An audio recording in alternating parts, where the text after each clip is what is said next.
la suficiencia de las Escrituras. Las Escrituras son suficientes. Esta fue la proclama y el lema de la Reforma. Recuerde, Martín Lutero, año 1517, donde la cristiandad estaba sumida en un túnel oscuro, lúgubre, de ignorancia y de condenación, pero la luz resplandeció en medio de las tinieblas por la palabra. Así que el día miércoles empecé con este tema, la suficiencia de las Escrituras. Entre otras cosas, mencioné aquel pasaje donde Jesús dice que hay dos tipos de oyente y dos tipos de materiales con los cuales edificar la vida de un hombre. Dos tipos de oyentes: el que oye, que es el prudente, y el que oye pero no hace, que es el insensato. ¿Cuáles son los dos tipos de terreno? Los que edificaron su casa sobre la roca y los que edificaron su casa sobre la arena. Claro que edificar sobre la roca es más costoso, es más trabajoso, pero vienen vientos, viene lluvia, vienen ríos y la casa no se cayó. No así para los que edifican en lo que no es sólido, en lo que no tiene consistencia, los que edifican en la vida cristiana en la arena, en las emociones que hoy están aquí, mañana van para allá, pero que no te garantiza que en el momento de la crisis tu casa, tu vida, tu familia permanezca firme. Entre otras cosas, dije también que en el mismo contexto del capítulo en que Jesús habla de los dos terrenos, habla de los dos tipos de oyentes, hay 2 episodios en los que dice que Jesús va a sanar a un enfermo, paralítico, siervo de un centurión romano, y aquel hombre le dice: solamente di la palabra y mi siervo sanará. Y cuando Jesús da la palabra, que el siervo fue sanado. Nos despojamos de cualquier fetichismo. No es que estoy en contra de la imposición de manos, ni de un montón de aspectos y prácticas como ungimientos y demás, pero el solo refugiarnos en la autoridad de las Escrituras nos garantiza victoria. La iglesia cristiana hoy está llena de fetichismo, que el pastor me oró, que el pastor no me oró, que me tocó, que no me tocó, que me ungió, que no me ungió. La sola palabra de Dios tiene la autoridad para sanar, restaurar y libertar.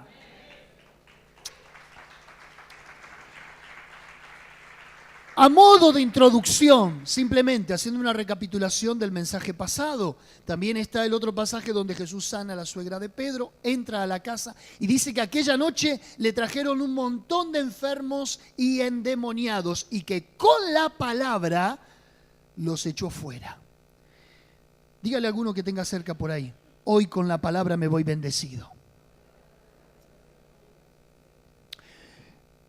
Estoy ahora en el capítulo 55 de Isaías. Repito, la suficiencia de las Escrituras. Con la palabra que me digan ya me basta, me da fe, me da victoria, me da esperanza, edifica mi vida espiritual. Dice el versículo 11, verso 11. Así será mi palabra que sale de mi boca. Esto lo dice Dios. No volverá a mí vacía, sino que hará lo que yo quiero y será prosperada en aquello para que la envíe. En otras palabras, Dios no pierde ni empata, siempre gana. Toda palabra que sale de la boca de Dios posee vida en sí misma. Por eso es que cuando Dios declaraba, y dijo Dios, y dijo Dios, y dijo Dios, capítulos 1 y 2 de Génesis, las cosas venían a existencia, no estaban, pero eran creadas. Es el atributo por excelencia de Dios, la creación, y Él sigue creando aún nuevas realidades y nuevos escenarios para tu vida. Ahora dice la Escritura que Dios mismo se adjudica la pretensión o la prerrogativa de que su palabra no vuelve vacía. Trae resultado, trae propósito, trae fruto. Así será mi palabra. Y en esta mañana estás bajo la palabra de Dios y algo va a ocurrir y algo va a acontecer en tu vida. Esto que te estoy diciendo no es estéril, improductivo. Algo va a crear en tu corazón, algo Dios va a cambiar, algo va a anexar, algo va a desplazar, pero bajo la palabra algo va a ocurrir en tu corazón. Nunca la palabra que se suelte cae en saco roto. Nosotros creemos: le prediqué la palabra y no me escuchó, le prediqué la palabra y no vino. Bueno, hay veces se predica la palabra para salvación y otras veces se predica la palabra para condenación.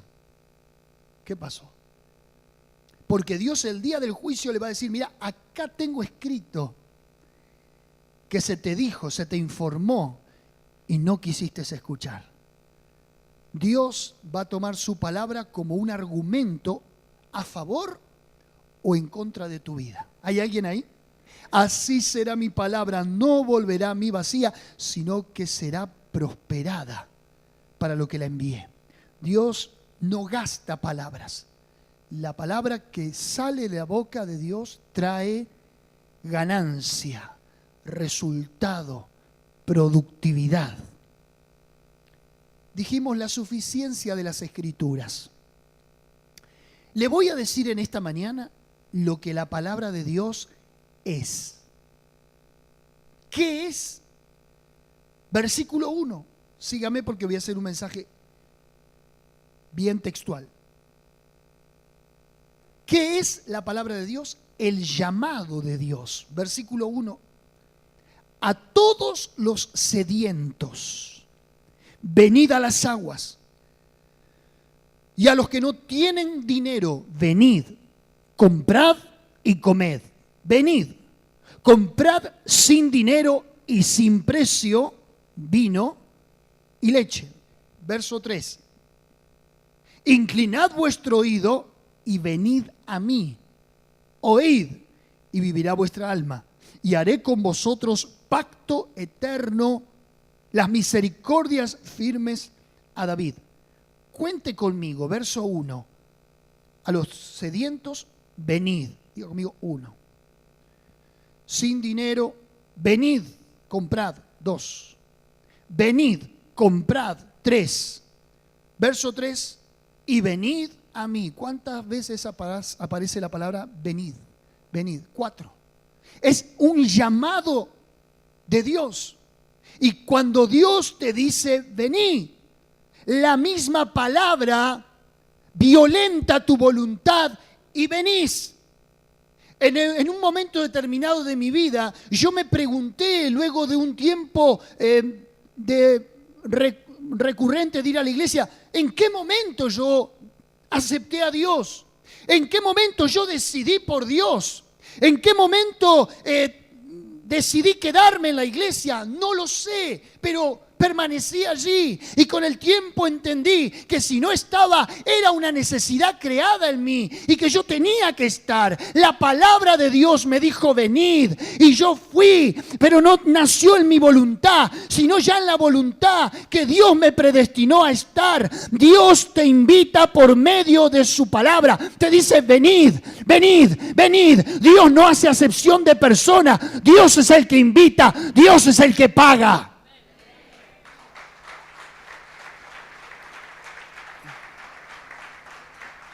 No hay persona sobre la faz de la tierra que pueda resistir el llamado de Dios.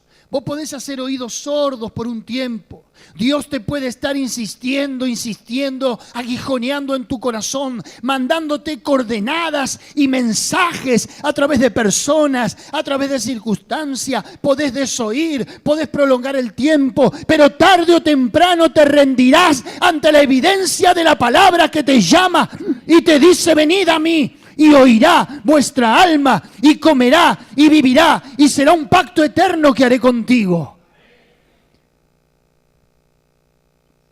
Este libro está vivo. no son letras muertas, no es una literatura obsoleta, no es esto una biblioteca fría en algún lugar oscura. Es una palabra viva y eficaz. Es la suficiencia de las Escrituras. Ella es el espejo. Ella es el manantial de agua. Ella es la medicina. Es la lumbrera de nuestro camino.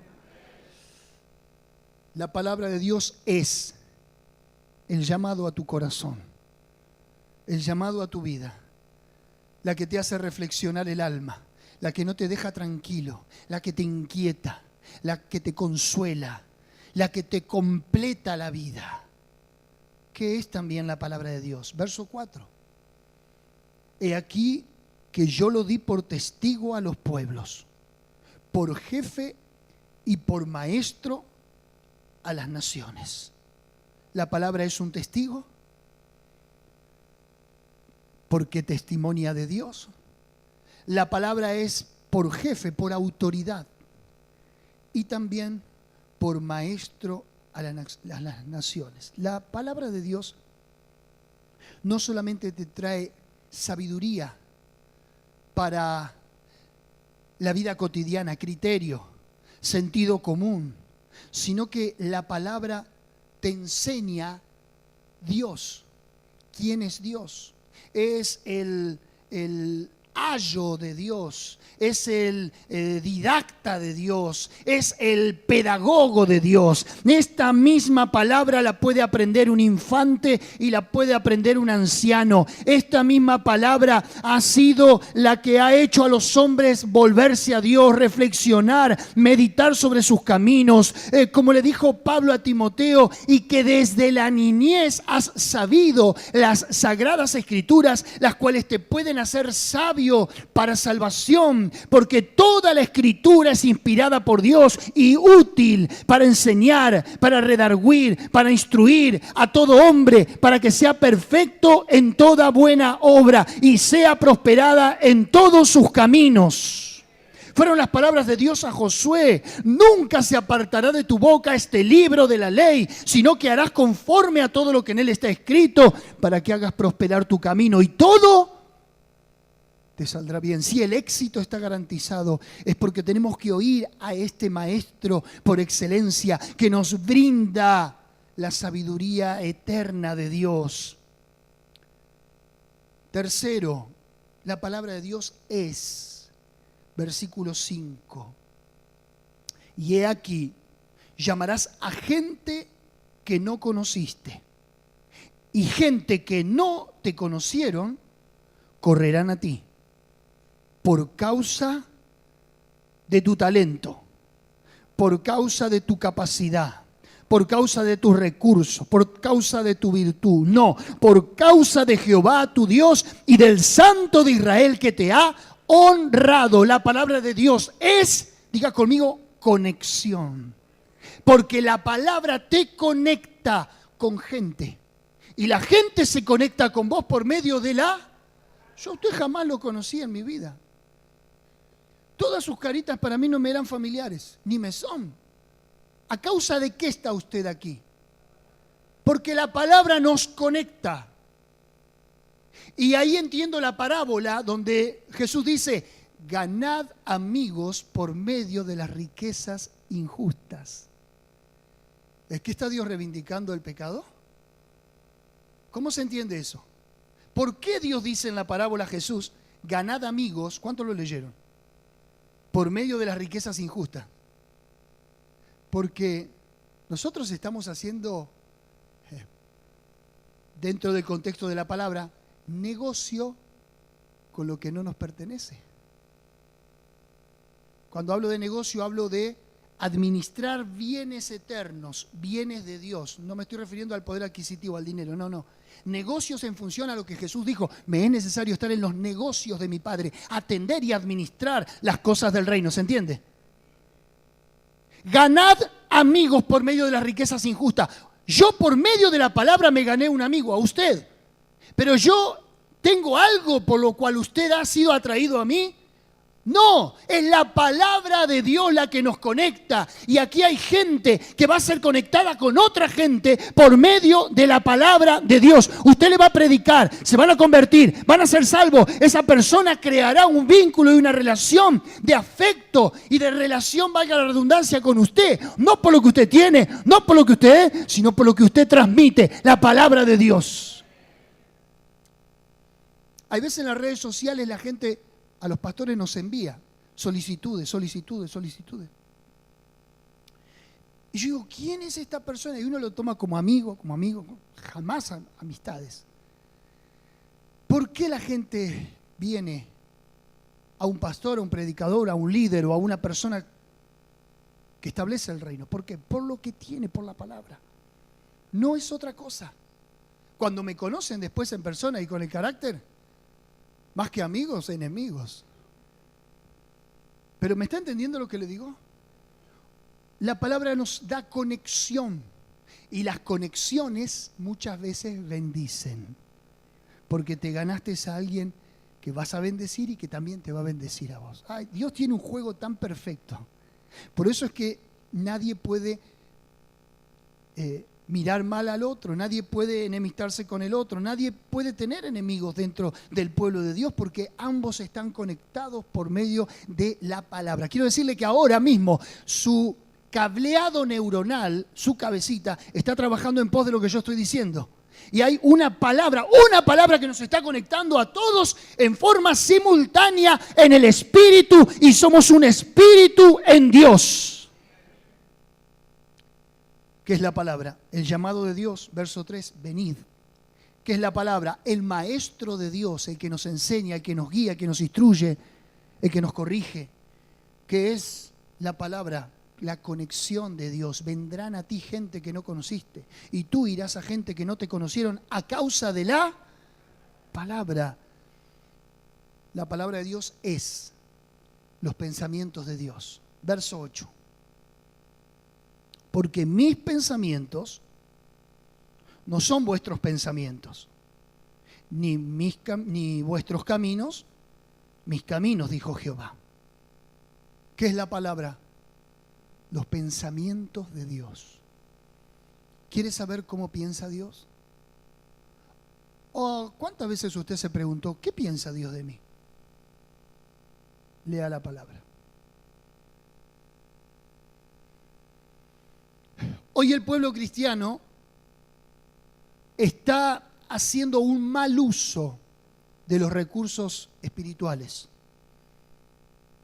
Hoy el pueblo evangélico va detrás de un profeta que Dios los estableció dentro del cuerpo de Cristo, pero el pueblo de Dios quiere un profeta para saber qué va a hacer de su vida, para que le revele algún misterio, para que le declare alguna bendición, para que le diga qué va a hacer, qué no va a hacer, con quién se va a casar, con quién tiene que vivir, qué tiene que hacer, qué no tiene que hacer. ¿Sabe qué? Se ha superevaluado en demasía este ministerio. Para mí el mejor profeta es la palabra, porque te revela los pensamientos de Dios y a vos no te tiene que importar lo que los demás piensen de vos, sino lo que Dios piensa de vos. Y no hay otra manera de conectarse con los pensamientos de Dios que no sea a través de la palabra. Ya Dios lo dejó establecido en este libro, cómo piensa, cuál es su carácter, cuál es su naturaleza, cuáles son sus atributos. La palabra es los pensamientos de Dios. Y que justamente son más altos que nuestros pensamientos. ¿Qué es el hombre? La suma de sus pensamientos. Lo que vos crees de tú mismo, lo que vos aceptás para tu vida, en eso te convertís.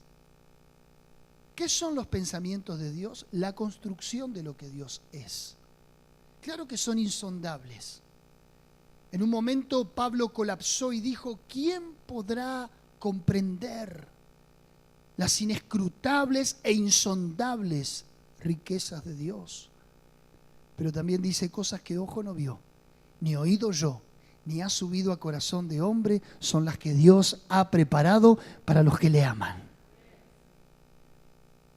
La palabra de Dios es los caminos de Dios. Verso 9. Como son más altos los cielos que la tierra, así son mis caminos más altos que vuestros caminos. La palabra es el camino de Dios. Jesús no nos vino a mostrar el camino. Jesús no nos vino a señalar el camino. Él se adjudicó diciendo: yo soy el camino, la verdad y la vida. Ninguno va al Padre sino por Él.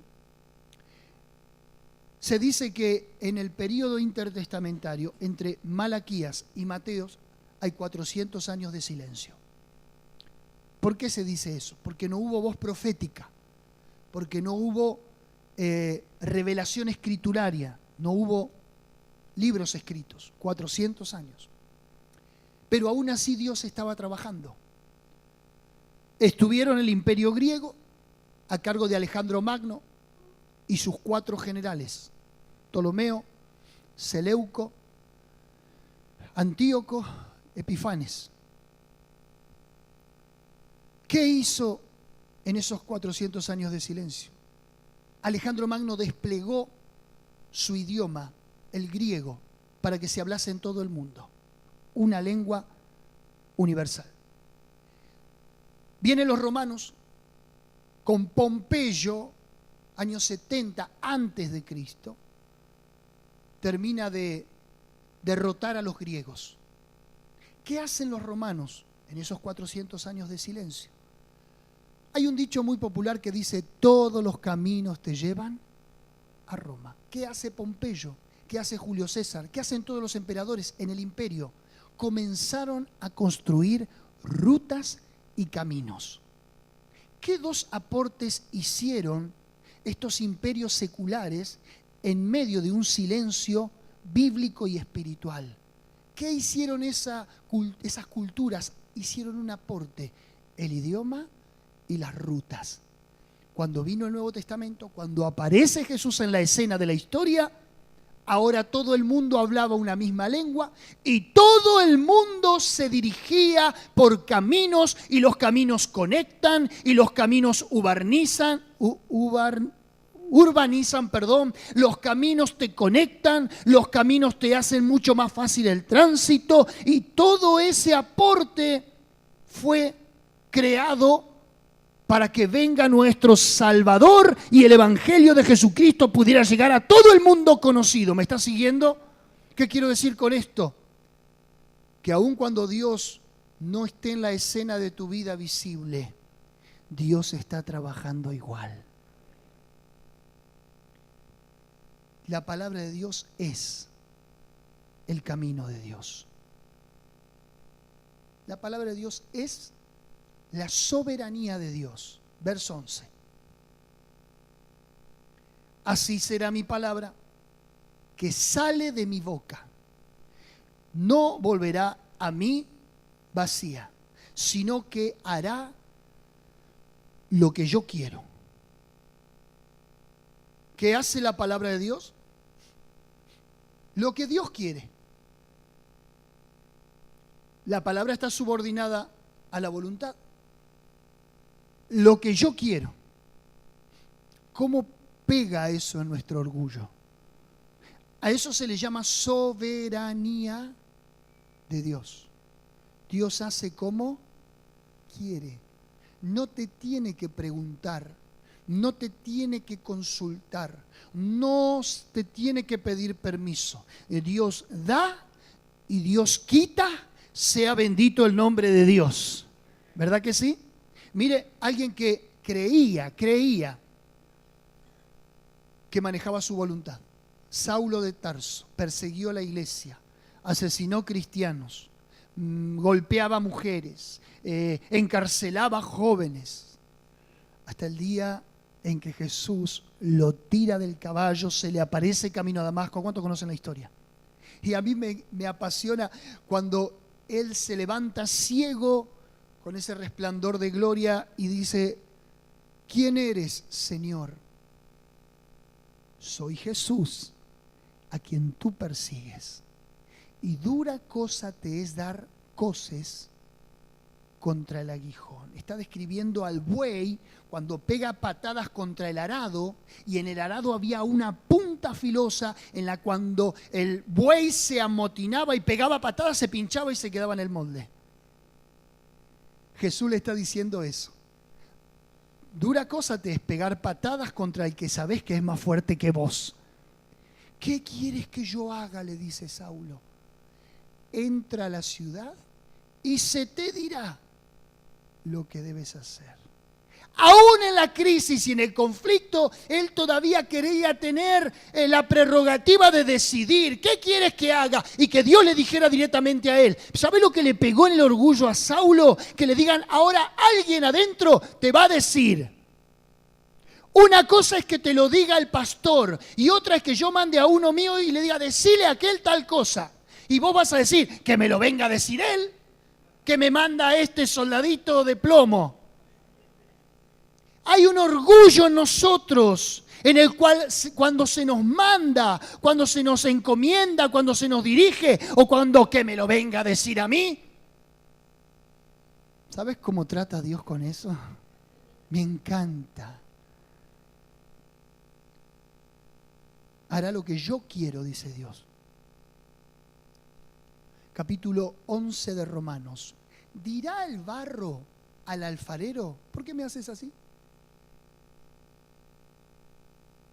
¿O acaso no tiene potestad el alfarero de hacer la vasija como él quiere? Dice, y a uno hizo vasijas de honra y a otros vasijas de deshonra. ¿Sabes a qué se refiere la vasija de honra? A un florero. ¿Sabes a qué se dirige cuando dice vasija de deshonra? A una pelela. ¿O crees que en los tiempos bíblicos no usaban el bacín abajo de la cama? ¿Cuántos usaron eso? Ah, claro, ahora está el pañal descartable. Mi abuelo. Cuando éramos chiquitos, ¿cuántos? A ver, clase 70 para abajo. Andá a tirar, te decían.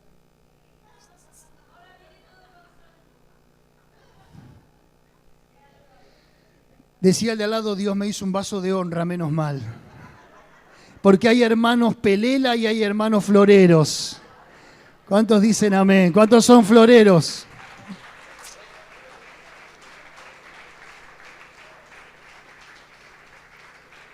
Yo te voy a decir algo, mirá, con tal de estar en el propósito de Dios, si Dios me tiene que hacer florero, gloria a Dios. Y si Dios me tiene que hacer pelela, gloria a Dios también. Hará lo que yo quiero. Por eso es necio rebelarte contra Dios, pelear contra Dios. ¿Puede el hombre disputar con el Altísimo?, decía Job. Eso lo dijo después del capítulo 42. Mientras que en el capítulo 37-38 dice, ¿quién me diera una silla para llegar hasta el trono de Dios y preguntarle y disputar con él? ¿Qué? Dios le dice, y frente a la pérdida de los hijos cualquiera le cuestionaría a Dios. Frente a un derrumbe de la familia cualquiera quisiera cuestionar a Dios. Pero Dios tiene una capacidad filosófica de convencerte y le dice, Job, ¿dónde estabas vos cuando yo fundaba la tierra? Perdóname, Señor, le dijo Job. De oídas te había oído. Habla y yo escucharé. La palabra de Dios es soberanía. La palabra hace como Él quiere. Pero la palabra de Dios es fertilidad de Dios. Verso 10. Ahora viene la mejor parte, mira. Porque como desciende de los cielos la lluvia y la nieve, y no vuelve allá, sino que riega la tierra y la hace germinar, producir, y da semilla al que siembra y pan al que come.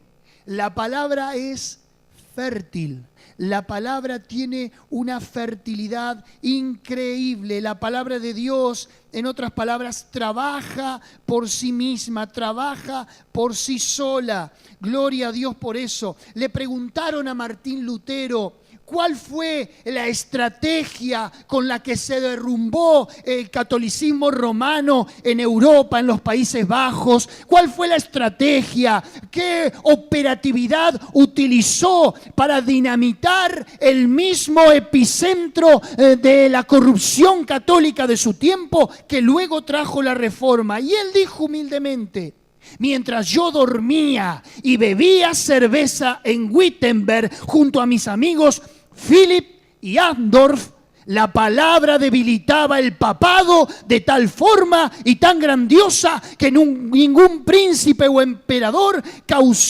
consiguió causarles tanta derrota. Yo no hice nada, la palabra de Dios lo hizo todo. Quiero hacer una aclaración, lo de la cerveza.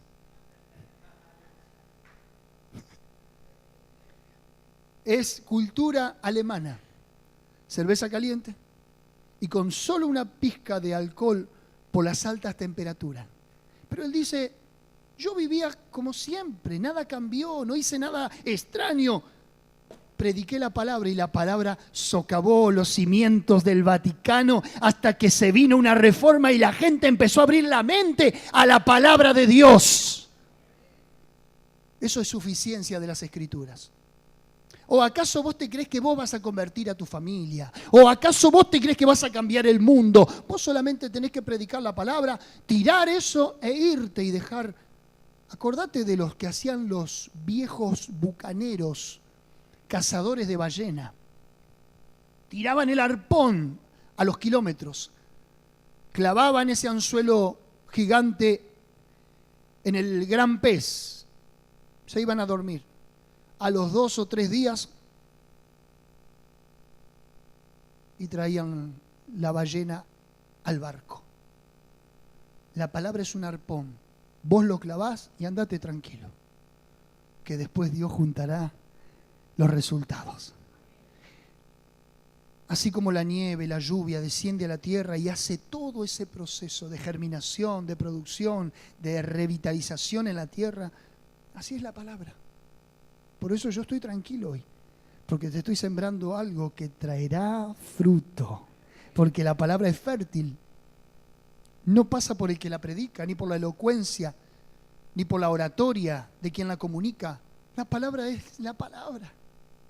Confía en la palabra. 2 más y termino. La palabra de Dios es la garantía de Dios. Verso 12. Porque con alegría saldréis y con paz seréis vueltos. Los montes y los collados levantarán canción delante de vosotros y todos los árboles del campo darán palmada de aplauso. Esto es un antropomorfismo, darle forma de hombre a algo inanimado. Si yo veo que un árbol da aplausos, voy a revisar el mate a ver si no tiene alguna sustancia equivocada, ¿verdad? Pero acá hay una figura literaria hermosa. Dice, los árboles darán aplauso. Dios le da vida animada a lo inanimado. Pero dice algo interesante. Con alegría saldréis. Y con paz seréis vueltos. Está hablando del que sale y así como sale en victoria, volverá también en victoria, porque la palabra de Dios es una garantía. Y frente a un mundo tan inseguro como el que vivimos hoy, yo declaro todas las mañanas sobre mi casa, sobre la familia y sobre usted, Señor, tú dijiste, será bendita nuestra salida y bendita nuestra entrada. No tocará plaga tu morada, ni habrá quien te haga daño. Ninguna arma forjada contra ti prosperará. Garantía. Cierro con esto. La palabra de Dios es la transformación de Dios. Versículo 13. En lugar de zarza, crecerá ciprés. Y en lugar de ortiga, crecerá arrayán. Y será a Jehová por nombre y por señal eterna que nunca será raída. ¿Alguien te persiguió con una ortiga alguna vez? A mí me encantaba intimidar a la gente. Qué lindo juego ese, ¿no? Ahora ya ni ortiga hay, ¿vio? Los chicos no juegan con eso.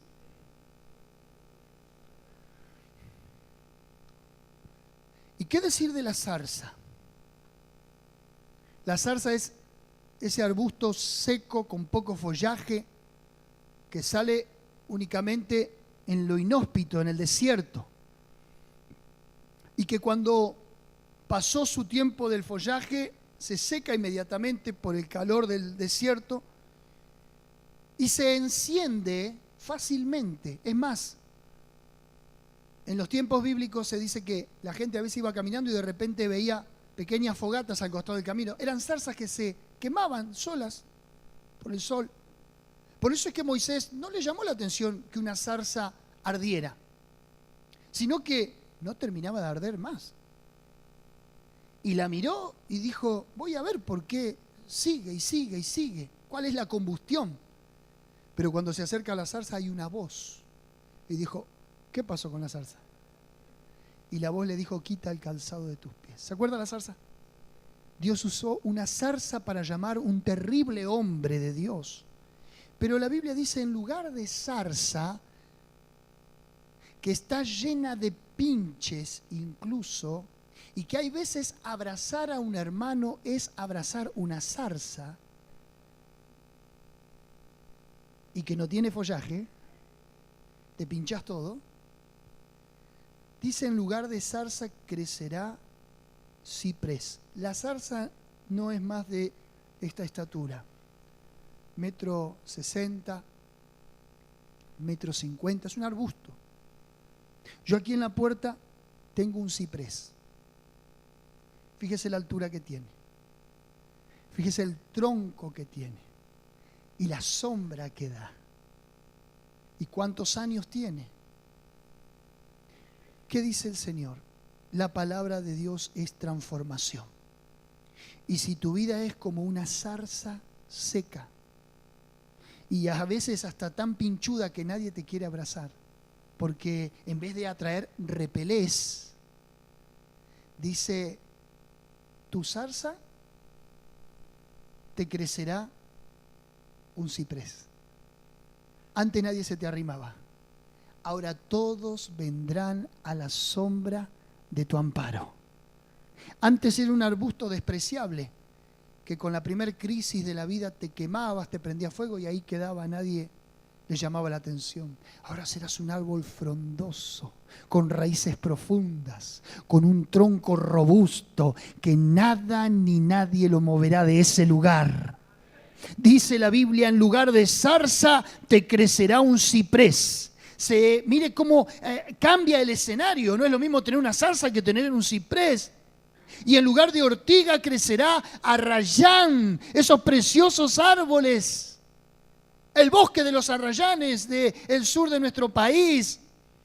Hay una transformación en el escenario de la naturaleza. ¿Cómo no habrá una transformación en el escenario de tu vida? Lo que antes era pecado, lo que antes era inmundicia, lo que antes era ruina, lo que antes era detestable, ahora se convertirá en algo virtuoso, en algo bendecido, en algo que crece, en algo digno. Amén y amén y amén. Dios trae transformación por su palabra.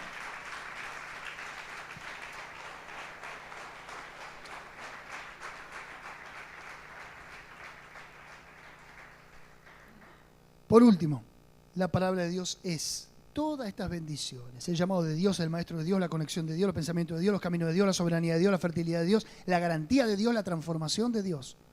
Pero hay un elemento que nos corresponde, verso 7. Deje el impío su camino y el hombre inicuo sus pensamientos, y vuélvase a Jehová, el cual tendrá de él misericordia, y al Dios nuestro, el cual será amplio en perdonar. ¿Cómo empieza el texto? Deje. algo hay que dejar para que la palabra de Dios trabaje. Algo hay que deponer para que Dios instale su palabra y produzca todo esto que produce en una vida. La suficiencia de las Escrituras. Confíe en la palabra. ¿Qué hago? Nada. Crea la palabra, reciba la palabra, atesore la palabra. Amén.